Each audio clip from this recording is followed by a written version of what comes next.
وہ سورہ مریم ہے، اور سورہ مریم اس کا آغاز کاف ہا یا عین صاد، یہ حروف مقطعات ہیں، ان کو بروکن ورڈ بھی کہتے ہیں، اور اس پر مستشرقین جو ہیں انہوں نے بڑی ریسرچ کی۔ وہ کہتے تھے کہ ہر سورت کا ایک کوڈ ہے، اور نبی اکرم صلی اللہ علیہ وسلم نے یہ کوڈ رکھے ہوئے تھے جو آپ اپنی سہولت کے لیے استعمال کرتے تھے۔ یہ ان کی ریسرچ ہے، ان کی تحقیق ہے، لیکن یہ اسماء جو ہیں ان کی خاص حکمتیں ہیں، اور قرآن پاک میں یہ ایک منفرد موقع ہے کہ جس میں 5 حروف پر مشتمل یہ حروف مقطعات کا خوبصورت یہاں ہمیں زینہ نظر آتا ہے۔ تو آج کے موضوعات کے حوالے سے، عنوانات کے حوالے سے ہمارے ساتھ علماء کا حسب سابق بہت وسیع پینل، مفتی دل محمد چشتی صاحب، مفتی خلیل احمد یوسفی صاحب، اور اللہ رب العزت کی بارگاہ میں حمد کا نذرانہ پیش کرنے کے لیے قاری عامر شکیل آج ہمارے ساتھ موجود ہیں۔ ان کی طرف بڑھنے سے قبل اسماء الحسنیٰ میں سے ایک اسم مبارک السلام، سلامتی دینے والا، اس اسم گرامی کی برکت یہ ہے کہ جو شخص کثرت کے ساتھ یا اسلاموں کا ورد کرتا ہے، اللہ تعالیٰ اسے ہر قسم کی زمینی اور آسمانی آفات و بلیات سے محفوظ رکھے۔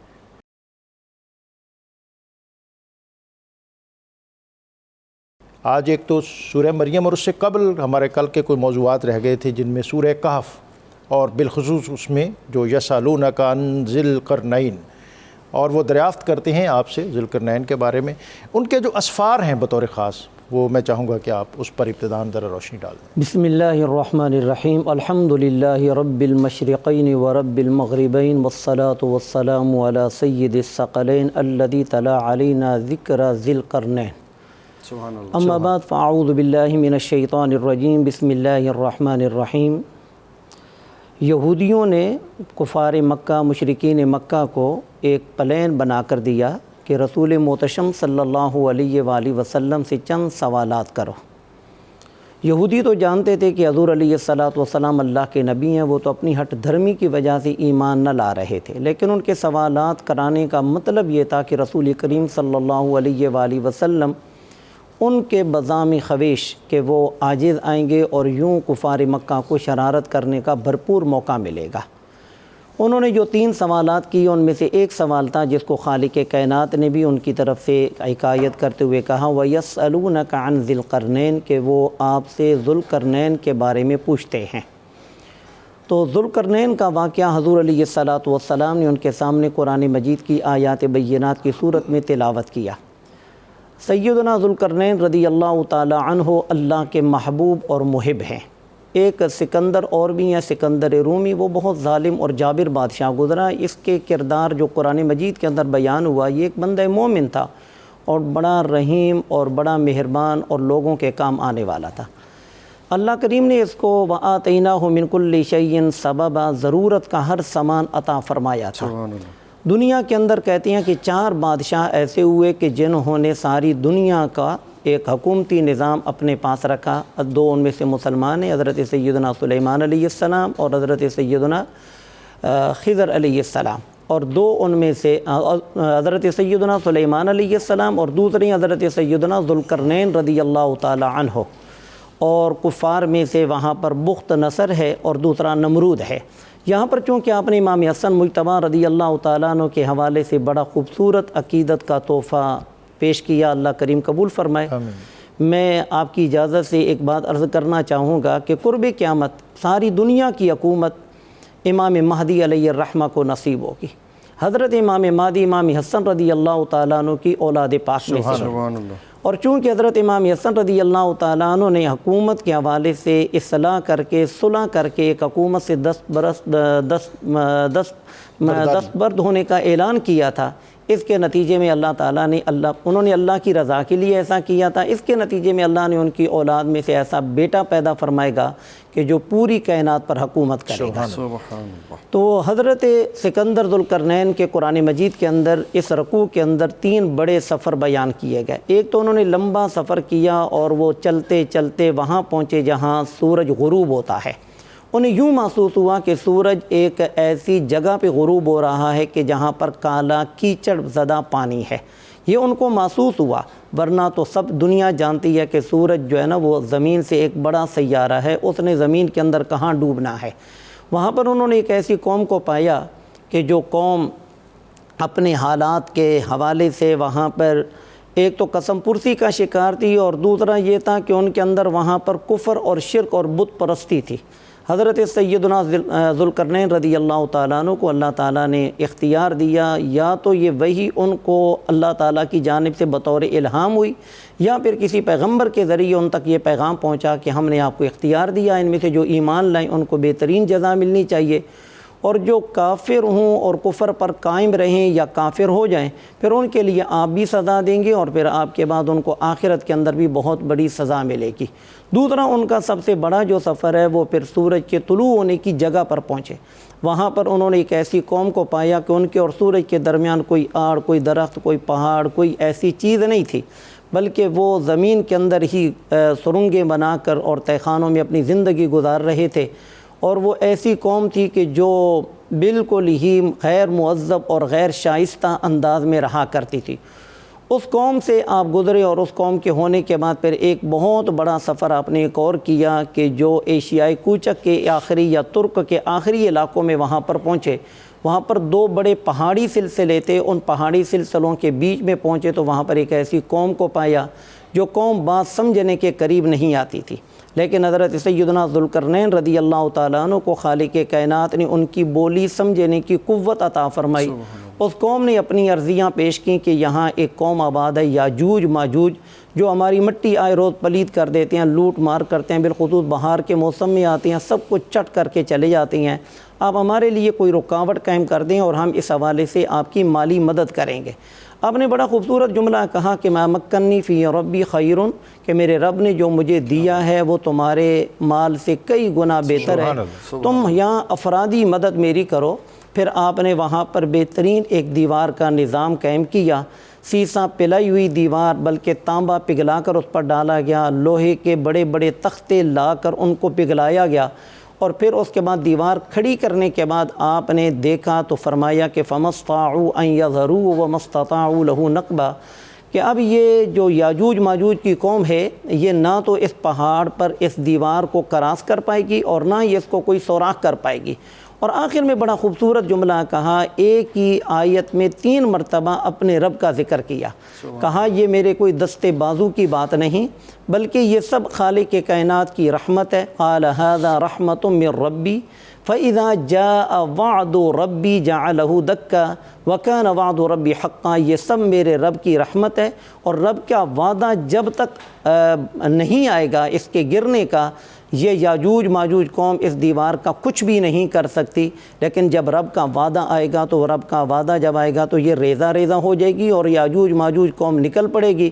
وَتَرَكْنَا بَعْدَهُمْ، خالق کائنات نے آگے اس قصہ کو مکمل کیا کہ قرب قیامت یہ قوم نکلے گی اور یہ ریلوں کی شکل میں آئے گی اور زمین کو چٹ کرتی ہوئی آگے نکل جائے گی۔ پھر حدیث پاک کے اندر اس کا ذکر ملتا ہے کہ حضرت عیسیٰ علیہ السلام ایک خاص مقام پر پہاڑوں کے بیچ کے اندر محصور ہوں گے، آپ دعا فرمائیں گے تو یہ قوم کی گردن میں کیڑا پیدا ہوگا جس کی وجہ سے یہ قوم مر جائے گی۔ پھر آپ کچھ عرصے کے بعد دعا فرمائیں گے یا کچھ دنوں کے بعد ان کی بدبودار لاشوں سے نجات پانے کے لیے تو اللہ تعالیٰ کچھ پرندے بھیجے گا جو ان کو اٹھا کر جہاں وہ چاہے گا وہ پھینک دیں گے۔ تو یہ یاجوج ماجوج قوم یہ قرب قیامت دنیا کے اندر ایک مرتبہ نکلے گی لیکن پھر ختم ہو جائے گی، لیکن اللہ تعالیٰ کی ایک بہت بڑی شان ہے کہ یہ ساری دنیا میں گھومیں گے لیکن مکہ شریف اور حرمین شریف مدینہ شریف کے اندر ان کا داخلہ ممنوع ہوگا۔ یہ خالق کائنات نے 3 سفر ان کے بیان کیے تو میں نے اختصار کے ساتھ اس کا ذکر کر دیا۔ مفتی صاحب، یاجوج ماجوج یہ قرب قیامت کی نشانی ہے، کچھ کمنٹ کرنا چاہیں؟ وگرنہ سورہ کاف کی آیت 110 نبی اکرم رسول محتشم صلی اللہ علیہ وآلہ وسلم آپ کے جو تخصصات اور امتیازات جس میں بطور خاص مذکور ہیں۔ بسم اللہ والصلاة والسلام علی رسول اللہ۔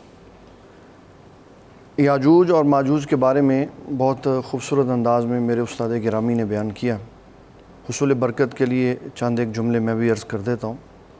حضرت سیدنا نوح علیہ السلام کی اولاد یافس، کہ جو آپ کے 3 بیٹے حام، سام اور یافس بچ گئے تھے، یہ یافس کی اولاد میں سے وہ گروہ ہے جنہوں نے ہمیشہ دنیا میں فساد پھیلایا۔ اس وقت دنیا میں جو بلیک سی اور کیسپین سی ہے اس کے درمیان میں ابن کثیر نے لکھا اور ہمارے اسلام کے بہت بڑے قاضی جسٹس انہوں نے اس کو بیان کیا کہ آذربائیجان کا جو علاقہ ہے نا اس کی طرف ان کی ہے۔ نبی صلی اللہ تعالیٰ علیہ وسلم کی حدیث مبارک ہے، آپ صلی اللہ علیہ وسلم نے انگوٹھے اور انگلی کے نشان سے دائرہ بنا کر فرمایا اتنا سوراخ ہو گیا اور جب اللہ تعالیٰ چاہے گا یہ باہر نکلے گا۔ اس حصار سے جو حضرت ذوالقرنین نے بنایا اتنا سوراخ ہو چکا ہوا اور اللہ تعالیٰ اس کو کور کر دیتا، پھر یہ آہستہ بڑھے گا اور یہ باہر آ جائے۔ اور بڑھنے کی بھی علامت بتا دی کہ یہ روز اس کو ختم کرنے کی کوشش کرتے ہیں، جب ان کے نکلنے کی جگہ بن جاتی ہے تو پھر کام چھوڑ دیتے ہیں، کہتے ہیں کل ہم اس کو ختم کریں گے، تو اللہ تعالیٰ اپنی قدرت سے دوبارہ اس کو کور کر دیتا۔ جس دن یہ کہیں گے انشاءاللہ ہم کل اس کو ختم کریں گے تو وہ وہیں رک جائے گی اور پھر ان کے نکلنے کا سامان پیدا ہو جائے گا۔ سبحان اللہ۔ اور رسول اکرم شفیع معظم صلی اللہ تعالیٰ علیہ وسلم نے جو ان کے لیے مسلمانوں کی باتیں بیان کی کہ یہ کس طرح ظلم و ستم بستیوں پہ کریں گے، دو چیزیں اس کے اندر بڑی وضاحت طلب ہیں۔ ایک نبی صلی اللہ علیہ وسلم نے دجال کا ذکر فرمایا اور ایک یاجوج ماجوج کا ذکر فرمایا ان کے بعد بھی حج ہوگا اور ان کے بعد بھی جہاد ہوگا، یعنی یہ دونوں چیزیں قیامت کے ساتھ متصل ہیں۔ حضرت عیسیٰ علیہ السلام کی تشریف آوری کے بعد یہ اتریں گے اور یہ ایک اتنے بڑے دریا سے گزریں گے کہ جس کا پانی سارا پی جائیں گے، اور جب ان کے بعد والا گروہ وہاں سے گزرے گا تو وہ خیال کریں گے یہاں کبھی کسی زمانے میں پانی ہوا کرتا تھا، یعنی بالکل خشک ہو جائے، جتنی نعمتیں کھا جائیں گے۔ اللہ تعالیٰ کی قدرت سے حضرت عیسیٰ علیہ السلام دعا فرمائیں گے تو ان کا خاتمہ ہوگا۔ یہ کچھ تھوڑی سی باتیں میں نے عرض کی۔ جو سورۃ کہف کی آیت 110 ہے جس میں نبی صلی اللہ تعالیٰ علیہ وسلم کی بے مثل بشریت کا ذکر ہے، علماء اسلام کا یہ متفقن علیہ عقیدہ ہے کہ اللہ تعالیٰ جل جلالہ نے نبی صلی اللہ تعالیٰ علیہ وسلم کو بے مثل نوری بشر بنایا ہوا۔ سبحان اللہ۔ آپ کی نورانیت بھی بے مثال ہے، آپ کی بشریت بھی بے مثال ہے۔ جو آپ صلی اللہ علیہ وسلم کی بشریت کا منکر ہے وہ کافر ہے، اور جو آپ کی نورانیت کا منکر ہے وہ بے دین اور گمراہ ہے۔ بشریت ملی اس لیے کہ بشر فیض پا سکیں، نورانیت ملی اس لیے کہ نوری فیض پا سکیں۔ اللہ تبارک و تعالیٰ جل جلالہ نے قرآن مجید میں 4 مقامات ایسے بیان کیے ہیں جہاں انبیاء کو بشر کہا گیا، ان میں خود رب کائنات جل جلالہ نے کہا، خود انبیاء نے کہا ہے، شیطان نے کہا ہے، یا کافروں نے کہا ہے۔ شیطان اور کافروں کے کہنے کا مقصد یہ تھا کہ انبیاء کو زیادہ حیثیت نہیں دینا، یہ تمہارے جیسے ہیں۔ انبیاء نے خود اپنے آپ کو اس لیے بشر کہا ہے، اب بھی تو کہتے ہیں، اسی سینس میں کہتے ہیں، اسی ان کی عظمت و شان کو کم کرنے کے لیے ان کا سارا زور اسی پہ ہوتا ہے جی کہ کرٹیل کریں، کم جی کریں۔ بالکل، اور جو ان کے نمائندے ہیں وہ بھی ایسے ہی کرتے ہیں۔ انبیاء خود اس لیے کہتے ہیں کہ یہ جب ہم رسالت کا دعویٰ کرتے ہیں نا تو یہ نہ سمجھے کہ ہم کوئی غیر مخلوق ہے، بلکہ یہ بتایا ہے کہ ہم تمہارے جیسے ظاہراً دکھنے میں ان کا اور ہمارا فاصلہ ختم ہو، یہ ہمارے قریب ہوں، اور جو انوار و تجلیات اللہ تعالیٰ نے ہمیں دی ہیں اس سے فیضیاب ہو سکے۔ وغیرہ اللہ تعالیٰ نے تو فرق خود ہی ڈال دیا، فرمایا انما انا بشر مثلکم، اے میرے حبیب صلی اللہ علیہ وسلم آپ فرما دیجئے میں تمہارے جیسا بشر ہوں۔ تو ساتھ ہی اگلے جملے میں فرمایا یوحا الی، میری طرف وحی آتی ہے، تمہاری طرف کوئی وحی آتی ہے۔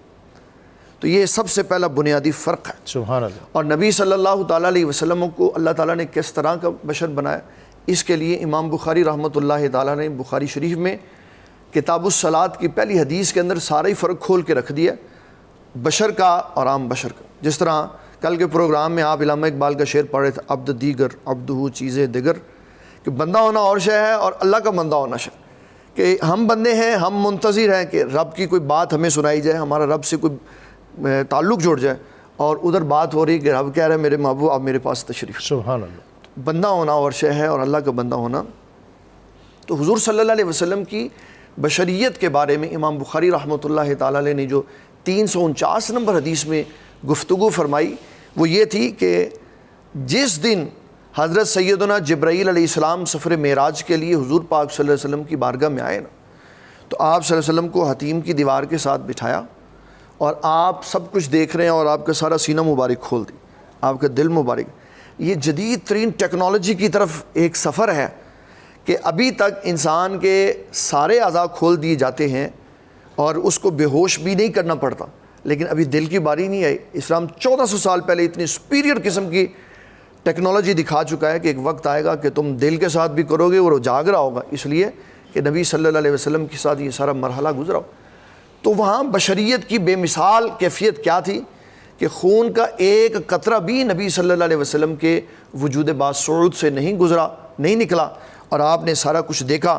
اور جبرائیل علیہ السلام نے اس کو پھر بعد میں جوڑ بھی دیا, اور نبی صلی اللہ علیہ وسلم پھر آسمان کی بلندیوں پر بھی چڑھا. حضرت سورہ مریم کا آغاز ہو رہا ہے. وَاذْكُرْ فِي الْكِتَابِ مریم, اے حبیب بیان کیجئے کتاب میں مریم کے احوال. جی جناب, آپ نے شروع میں ذکر کیا کہ سورہ مریم کے اندر 5 حروف مقطعات یا مقطعات استعمال کیے گئے. حضرت علیہ الرحمن ان کی بڑی خوبصورت تعبیر ذکر کی, کاف گیسو ہا دہن یا ابرو آنکھیں عین صاد. سبحان اللہ. تو یہ رسول کریم علیہ السلام کے چہرہ اقدس کو ذکر کیا گیا. سبحان. اور تو آگے جو کمالات ذکر کیے جا رہی ہیں وہ حضرت یحییٰ کے اور حضرت عیسیٰ علیہ السلام کے. تو کوئی ان کے کمالات کو پڑھ کر یہ نہ سمجھے کہ شاید ان سے بڑا کوئی کمال اللہ نے کسی کو نہیں بخشا. تو کاف ہا یا عین صاد کے اندر اللہ نے اپنے پیارے نبی کے چہرہ انور کو بیان کر دیا. سبحان اللہ. اور یہ مجھے پورے صحیح یاد نہیں, لیکن کوئی اعلیٰ حضرت کا شعر بھی ہے, کاف ہا یا عین صاد تیرا سراپا نور کا, کوئی اس طرح کا ہے. کاف ہاں کاف گیسو, اسی شعر کا اگلا حصہ ہے, کاف ہا یا عین صاد ہے چہرہ, ہے ان کا چہرہ نور کا. سبحان اللہ. تو وذکر فی الکتاب مریم, مریم کا لفظی معنی ہے اللہ کی بندی. حضرت مریم کا ذکر چونکہ آپ پہلے بھی کر چکے ہیں 3 پارے کے اندر, مزید اس کی طرف ہم نہیں جاتے. یہاں پر حضرت مریم کا ایک عجیب واقعہ ذکر کیا گیا, حضرت عیسیٰ علیہ السلام کی ولادت کا. اور حضرت مریم کو یہ اعزاز ملا ان کی عفت اور پاک دامنی کی وجہ سے. اور اس مقام پر جو میں خاص طور پر ذکر کروں گا, ایک تو یہ کہ ان کو حضرت جبرائیل امین جب ان کے سامنے آئے تو وہ ایک بشری لباس کے اندر تشریف لائے. ابھی بشر کا ذکر ہو رہا تھا, جبرائیل نوری ہیں لیکن بشرن سویہ, ایک کامل بشر کی شکل میں حضرت مریم کے پاس آئے. تو حضرت مریم نے کہا کہ میں اللہ کی پناہ مانگتی ہوں, تو مجھ سے دور ہو جا. اس سے پتہ چلا کہ پاک دامن خواتین کسی بھی مرد کو اپنے قریب آنے نہیں دیتی جب تک کہ اللہ کا حکم نہ ہو. حضرت جبرائیل امین نے کہا کہ میں ایک بیٹا دینے آیا ہوں, لِأَهَبَ, واحد متکلم کہ میں دینے آیا ہوں. تو اب یہاں پر حقیقت میں اولاد دینے والا تو اللہ ہے, لیکن حضرت جبرائیل امین یہاں پر ایک اولاد دینے کا سبب اور ذریعہ بنے. تو اس سے پتہ یہ چلا کہ اللہ کے نیک بندوں کی طرف اولاد مانگنے کی نسبت کرنا یہ درست ہے. وہ انہوں نے کوئی اولاد نہیں وہ اس دینی. سے شرک نہیں ہو جاتا؟ شرک اس صورت میں ہو جائے گا کہ جب ان کو ایک مؤثر حقیقی سمجھ کر مانگا جائے. اگر ان کو ایک اللہ تعالیٰ کا محبوب بندہ مانا جائے کہ ان کی دعاؤں سے مجھے اللہ تعالیٰ بیٹا یا میری یہ مشکل آسان کرے گا, یہ تو بالکل درست ہے. قرآن مجید کے اندر بھی اس کا ذکر موجود ہے کہ انبیاء کرام کے پاس لوگ دعاؤں کے لیے آیا کرتے تھے, وہ دعائیں کرتے, ابر کرم برستا, من و سلوہ ان پر نازل ہوا, آسمان سے مائدہ نازل ہوا, لوگوں کی مشکلات حل ہوئیں. تو حضرت مریم نے وہاں پر اپنی پاک دامنی کا جب اظہار کیا تو پھر حضرت جبرائیل امین نے کہا کہ میں ایک بشر نہیں بلکہ ایک اللہ کا رسول ہوں. رسول سے مراد کہ میں اس کا نمائندہ ہوں, فرشتہ ہوں. میں تمہیں بیٹا دینے آیا ہوں, اور وہ بیٹا بھی انتہائی ستھرا ہوگا, ظاہر کے اعتبار سے بھی اور باطن کے اعتبار سے بھی. حضرت مریم حضرت جبرائیل امین کی پھونک کی وجہ سے وہ اس امانت کو اپنے پیٹ میں لینے والی بن گئے. سبحان اللہ. کنکلوڈ کر دیں آج کے سارے موضوعات کو, اور یہ چونکہ بطور خاص جو دعا ہے اور دعا کہاں ہونی چاہیے, اور حضرت زکریا علیہ السلام نے اسی جگہ کا انتخاب کیا, تو اس میں ہمارے لیے کیا ایک سبق ہے؟ دعا کے لیے ایک جگہ اور کیفیت کا ہونا ضروری ہے. سبحان اللہ. حضرت زکریا علیہ السلام کی اس وقت ایک قلبی کیفیت بنی. وہ قلبی جو کیفیت ہے وہ جگہ سے زیادہ اہمیت رکھتی ہے. اس قلبی کیفیت کے پیش نظر انہوں نے اس قلبی کیفیت کو ضائع نہیں ہونے دیا, بلکہ فوری طور پر اللہ کے حضور دعا کے لیے عرضیاں پیش کرنے کے لیے اللہ کی بارگاہ میں پیش ہو گئے. ہمارے بہت سے لوگ یہ کہتے ہیں کہ دعا کے لیے بہترین کون سا وقت ہے, تو اس آیت سے ثابت ہوا کہ جس وقت ایک قلبی کیفیت بن جائے، تضرع اور انکساری اور عاجزی کا پیکر انسان بن جائے، اس وقت دعا کر دینی چاہیے۔ سبحان اللہ۔ اور دوسری بات یہ ہے کہ دعا کا بہترین جو وقت ہے وہ سحری کا وقت ہے۔ سبحان اللہ۔ حضرت یوسف علیہ السلام کے بھائیوں نے اپنے ابا جان سے کہا تھا یا ابانا استغفر لنا، اے ابا جان آپ ہمارے لیے بخشش کی دعا کریں، تو آپ نے فرمایا تھا سوف استغفر لکم ربی، میں ضرور تمہارے لیے بخشش کی دعا کروں گا۔ اس آیت کے تحت مفسرین لکھتے ہیں کہ آپ نے فرمایا تھا کہ میں ابھی نہیں دعا کروں گا، بعد میں دعا کروں گا۔ بعد میں دعا کو مؤخر جو کیا گیا تھا بعد کی طرف، اس سے مراد سحری کا وقت تھا۔ اسی طریقے پر اللہ کے نیک بندوں کے قدموں میں حاضر ہو کر دعا کرنے کا مقام کچھ اور ہے۔ سبحان اللہ۔ اس کی وجہ یہ ہے کہ جہاں اللہ کے نیک بندے موجود ہوتے ہیں وہاں پر پہلی بات تو یہ کہ ان کے قرب و جوار سے شیاطین کے سلسلے ختم ہو جاتے ہیں، اور جہاں شیاطین کی نحوستیں نہ ہوں تو اسی چیز کا نام ہے برکت ہے۔ اسی وجہ سے ہم اولیاء اللہ کے قدموں میں جاتے ہیں، اس لیے نہیں کہ وہ خدا ہیں بلکہ اس لیے کہ وہ محبوب خدا ہیں، اور ان کے قرب میں جانا یہ بھی اللہ کو پسندیدہ عمل ہے، لہذا ہم ان کے ہاں جا کر دعا کرواتے ہیں۔ یعنی داتا دربار جا کے دعا کر لیا کریں؟ بالکل دعا کریں۔ کس طرح کیا کریں یہ بھی بتائیں۔ ان بزرگ ہستیوں کی بارگاہ میں دعا کرنے کے دو طریقے ہیں، یعنی زیادہ مشہور، باقی تو کئی طریقے بھی ہیں جو آسان ہیں ہمارے قارئین کے لیے اور سامعین کے لیے۔ پہلا تو یہ ہے کہ ان کی بارگاہ میں جا کر اللہ کی بارگاہ میں دعا کی جائے، سبحان اللہ۔ ان کے پاس جا کر اللہ کے حضور دعا کی جائے۔ جس طرح کہ آپ دیکھیں کہ آپ نے اصحاب کہف کا واقعہ پڑھا تھا تو انہوں نے کہا تھا لَنَتَّخِذَنَّ عَلَيْهِمْ مَسْجِدًا، تو مسجد کا مطلب کیا ہوتا ہے؟ جہاں پر نماز پڑھی جائے۔ نماز کا مقصد کیا ہوتا ہے؟ دعا۔ اس سے پتہ چلا کہ اللہ کے ولیوں کے قرب و جوار میں عبادت کا ثواب بھی زیادہ ہے اور عبادت کی قبولیت بھی زیادہ پختہ ہے، تو دعا ایک عبادت ہے۔ اور دوسرا ان کے پاس جا کر دعا کرنے کا طریقہ یہ ہے کہ ان ہستیوں سے عرض کیا جائے کہ آپ اللہ کے مقبول بندے ہیں، آپ ہمارے لیے اللہ تعالیٰ سے دعا کریں کہ اللہ تعالیٰ ہماری مشکل کشائی فرما دے۔ یہ دونوں طریقے جو سورہ مریم کو اگر ہم یہ دیکھیں تو اس کے اندر مختلف انبیاء کرام کا ذکر ہوا، تو ڈاکٹر صاحب میں اس کے ذریعے لوگوں کو یہ پیغام دینا چاہتا ہوں کہ اللہ کے مقدس بندوں کی سیرت پڑھنے سے تقوی حاصل ہوتا ہے۔ سبحان اللہ۔ ہم صرف کہتے ہیں کہ اسلام ان ارکان خمسہ کا نام ہے، ان اولیاء اللہ اور انبیاء اللہ کا تذکرہ جو اللہ نے قرآن میں کیا، اولیاء کا حضرت مریم اولیاء اللہ میں سے ہی ہیں اور باقی انبیاء کرام ہیں، تو انبیاء اور اولیاء کا ذکر کرنے سے دلوں کو ایک موم ہونا نصیب ہوتا ہے، اور جب دل موم ہو جاتے ہیں تو ان میں اللہ کی محبت جلوہ گر ہو جاتی ہے۔ سبحان اللہ۔ بہت شکریہ مفتی دل محمد چشتی صاحب، آج بطور خاص ہمارے پروگرام میں یہ ماہ رمضان المبارک میں ایک آدھ مرتبہ ٹائم دیتے ہیں، تو وہ پچھلے سال کے بعد آج ان کی زیارت ہوئی ہے، اور میں ان سے کہہ رہا تھا کہ آپ کی یہ سالانہ زیارت اس پروگرام کی وساطت سے ہمیں اور ہمارے ناظرین کو میسر آ جاتی ہے۔ میں ان کا شکر گزار ہوں، اور مفتی خلیل احمد یوسفی اپنا وقت دیتے ہیں روزانہ، اور جو آخری بات بطور خاص مفتی دل محمد چشتی صاحب نے کی کہ اولیاء اللہ ان کے تذکرے، اور بطور خاص جب ہم قرآن کریم میں ان کے واقعات پڑھتے ہیں، ان کا اسوہ اور ان کا طرز زیست اور ان کے اسلوب حیات، اس کے ساتھ اپنا ایک تمسک پیدا کرتے ہیں، تو ہمارے دلوں کو اللہ تعالیٰ گداز کرتا ہے، ہمیں نرمی عطا ہوتی ہے، اور جب نرمی عطا ہوتی ہے تو پھر آنکھوں میں نمی بھی آتی ہے، اور جب آنکھوں میں آنسو آ جائیں تو پھر سمجھے کہ قبولیت کی طرف ہمارا سفر شروع ہو گیا ہے۔ تو بنیادی طور پر ہمارا مقصد جو نور قرآن کا وہ یہی ہے کہ ہم قرآن پاک کے ساتھ اپنے تمسک کو مضبوط کریں، اس کے مضامین اور مفاہیم کو اپنی زندگی میں اتاریں، اور اپنی زندگی کو اس راستے پر لے جائیں جس کا قرآن اور نبی اکرم رسول محتشم صلی اللہ علیہ وسلم، آپ اور آپ کی شریعت ہم سے تقاضا کرتی ہے۔ علماء کا بہت زیادہ شکریہ، اور اللہ تعالیٰ کی بارگاہ میں حمد کا نذرانہ پیش کرنے کی طرف بڑھیں گے، اور قاری عامر شکیل ہمارے ساتھ موجود ہیں۔ اس سے قبل آج کا وظیفہ عبادت میں خشوع و خضوع پیدا کرنے کا عمل، ہر فرض نماز کے بعد اول آخر درود پاک کے ساتھ 41 بار یا رحیمو پڑھ کر اپنے آپ پر دم کرنے سے عبادت میں خشوع و خضوع اور ذوق بڑھ جاتا ہے۔ قاری عامر شکیل۔ اس ذات لا شریک کو رب جہاں کہوں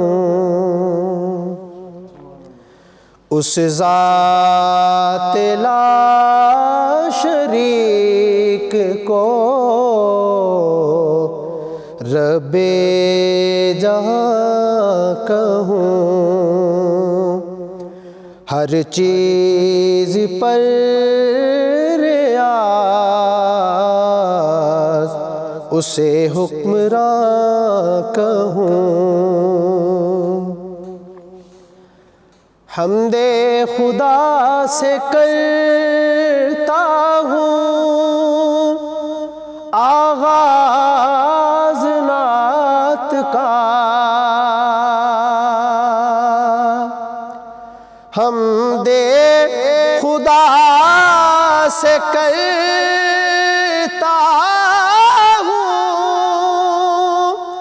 آغاز نعت کا،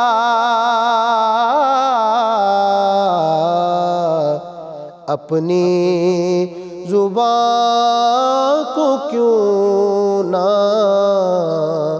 اسی کی زبان کہوں، اپنی زبان کو کیوں نہ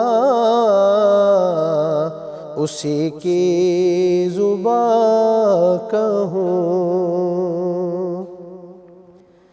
جس کا ہے نور ارض و سماوات پر محیط،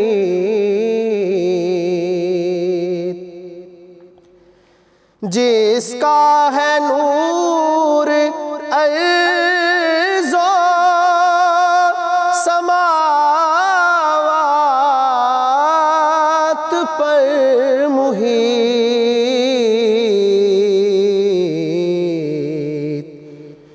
اس بے قرار وجود کو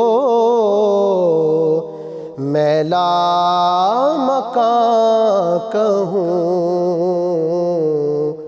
اس بے قرار وجود کو میں لا مکان کہوں، میں عجز و انکسار کی سرحد پہ سر نگوں،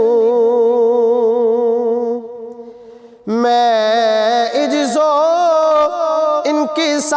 انکسار کی سرحد پہ سر نگوں،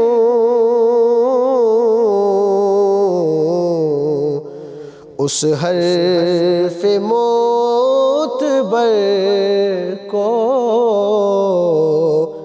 فقط جاوداں کہوں، اس حرف معتبر کو فقط جاوداں کہوں، اس ذات لا شریک کو رب جہاں کہوں، ہر چیز پر ریاض اسے حکمراں کہوں، اس ذات لا شریک کو رب جہاں کہوں۔